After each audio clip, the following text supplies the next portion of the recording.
The earth shook violently, buildings swayed and crumbled, panic gripped millions. On March 28, 2025, a massive 7.7 magnitude earthquake struck Myanmar, sending shockwaves across Southeast Asia. The epicenter, near the city of Sagaing, was shallow, amplifying the destruction. This powerful quake, the region's strongest in decades, unleashed chaos and devastation. The quake's tremors rippled outwards, reaching as far as Thailand, China, India, and beyond. It was a stark reminder of the immense power that lies beneath our feet. The quake left a trail of destruction in its wake, toppling buildings, shattering infrastructure, and claiming countless lives. This wasn't just a natural disaster, it was a humanitarian crisis unfolding in slow motion. The world watched in horror as the scale of the disaster became clear. The quake's aftermath would test the resilience of nations and the compassion of the world. Myanmar, located in a seismically active zone, is no stranger to earthquakes. The country sits on the edge of the Indian tectonic plate, which is slowly colliding with the Eurasian plate. This collision zone, known as the Sunda megathrust, is responsible for some of the world's most powerful earthquakes and volcanic eruptions. The March 28 quake originated on the Sagaing Fault, a major fault line running through the heart of Myanmar. The fault, a fracture in the Earth's crust where rocks have moved past each other, had been relatively quiet in recent decades. This quake, however, was a stark reminder of the fault's potential for unleashing destruction. The quake's shallow depth of 10 kilometers amplified its impact. The closer an earthquake's energy is released to the surface, the more intense the shaking. This meant that even buildings designed to withstand moderate earthquakes were vulnerable to the violent ground motions. Myanmar bore the brunt of the earthquake's fury. The ancient city of Mandalay, the country's second-largest city, was particularly hard hit. Historic pagodas crumbled, their golden spires crashing to the ground.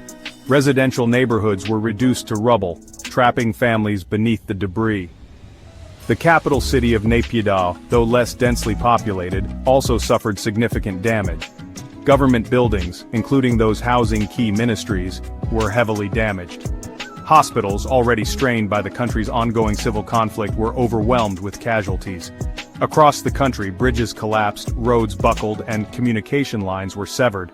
The earthquake's impact was felt far and wide, leaving many communities isolated and desperate for help. The scenes here are heartbreaking. Families are searching for their loved ones amidst the rubble. The scale of destruction is beyond anything we've ever seen. The people of Myanmar are in desperate need of help. The earthquake's tremors shook Thailand's capital, Bangkok, over 500 kilometers from the epicenter.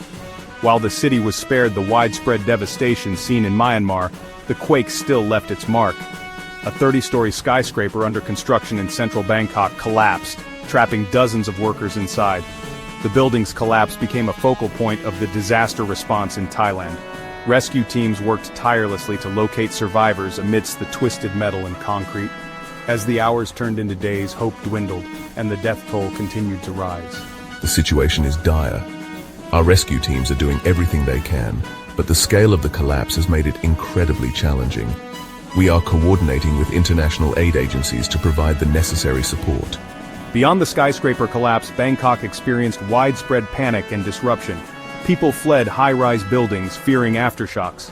Traffic came to a standstill as residents tried to reach safety. In the immediate aftermath of the earthquake, a desperate race against time began. Rescue workers, both local and international, rushed to the affected areas, their efforts hampered by damaged roads and disrupted communications. Time was of the essence as every passing hour diminished the chances of finding survivors. In Myanmar, the military junta, which had seized power in a coup years earlier, struggled to coordinate a coherent response. The country's already fragile infrastructure and limited resources were ill-equipped to handle a disaster of this magnitude. International aid organizations, including the United Nations, the Red Cross, and Doctors Without Borders, mobilized their resources and deployed teams to the affected regions. However, getting aid to those in need proved to be a logistical nightmare. Section 6. Counting the costs. As the dust settled, the true scale of the disaster began to emerge. The death toll, initially estimated in the hundreds, quickly climbed into the thousands. The United Nations estimated that over million people had been affected by the earthquake, with many more left homeless and displaced. The economic impact of the earthquake was equally devastating. The World Bank estimated that the cost of rebuilding could exceed $100 billion. Myanmar, already grappling with political turmoil and economic sanctions, faced a long and arduous road to recovery. The earthquake's impact extended beyond physical damage and economic losses. The trauma of the event would leave lasting scars on the psyches of survivors, many of whom had lost loved ones, homes, and livelihoods. Section 7. War and disaster collide. The earthquake struck Myanmar at a time when the country was already grappling with a complex and brutal civil war, adding another layer of suffering to an already beleaguered population. The military junta's seizure of power in 2021 had plunged the nation into chaos, displacing millions and sparking widespread armed conflict. The ongoing violence had already created a humanitarian crisis of immense proportions. The earthquake exacerbated an already dire humanitarian crisis, leaving countless families without shelter and basic necessities. The junta's control over aid distribution, often used as a weapon of war, raised fears that aid would not reach those who needed it most. This control created significant barriers to effective humanitarian response. Ethnic armed groups, some of whom controlled territory in the earthquake-affected areas, also faced immense challenges in providing aid to their populations.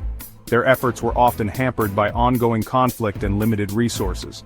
The convergence of natural disaster and armed conflict presented a complex and daunting challenge for the international community.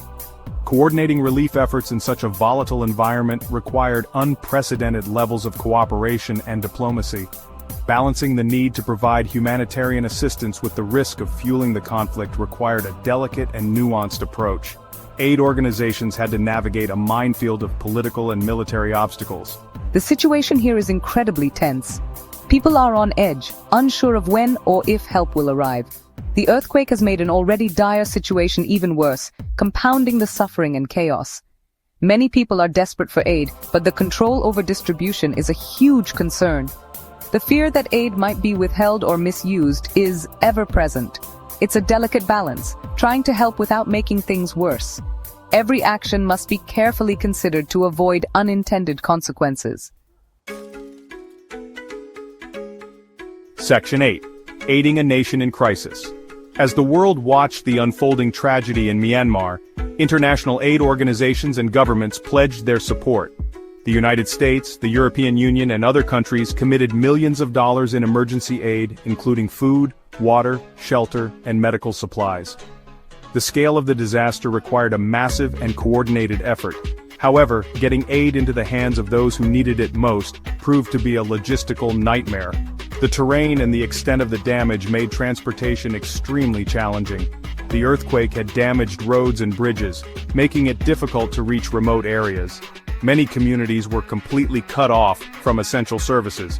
The security situation in some parts of the country also posed a challenge, with aid convoys vulnerable to attack. Ensuring the safety of aid workers was a top priority. The earthquake highlighted the importance of disaster preparedness and the need for a coordinated international response to humanitarian crises. Training and drills can save lives. It also underscored the need for greater investment in building resilient communities, especially in areas prone to natural disasters and conflict. Long-term planning is essential. The challenges are immense. The scale of destruction is overwhelming and the needs are vast. We are committed to helping, but the damaged infrastructure and security issues make it incredibly difficult. Every step forward requires overcoming significant obstacles. It's a stark reminder of why preparedness and resilience are so crucial. Communities must be equipped to handle such crises. We need to work together to build stronger, more resilient communities. Only through unity and cooperation can we overcome these challenges. Section 9. Scars on the land, scars on the soul. The 7.7 magnitude earthquake that struck Myanmar in March 2025 was a tragedy of immense proportions. It left behind a trail of destruction, claiming thousands of lives, displacing millions, and shattering the lives of countless others. The devastation was not just physical but emotional as well. The earthquake's impact extended far beyond the immediate aftermath. The physical scars on the land would take years, if not decades, to heal. Entire communities were uprooted, and the landscape was forever altered. The psychological scars on the survivors, many of whom had witnessed unimaginable horrors, would likely last a lifetime. The trauma and loss experienced by these individuals cannot be overstated. The earthquake served as a stark reminder of the power of nature and the fragility of human existence. It also highlighted the importance of compassion, resilience, and the need to work together to build a safer and more sustainable future for all. The collective effort to rebuild is a testament to human spirit. I remember the ground shaking, the buildings collapsing. It felt like the end of the world. The loss is unimaginable, but we have to find a way to move forward, to rebuild our lives and our communities. We must draw strength from each other. The road ahead is long, but we must walk it together. Only through unity and perseverance can we hope to overcome this tragedy.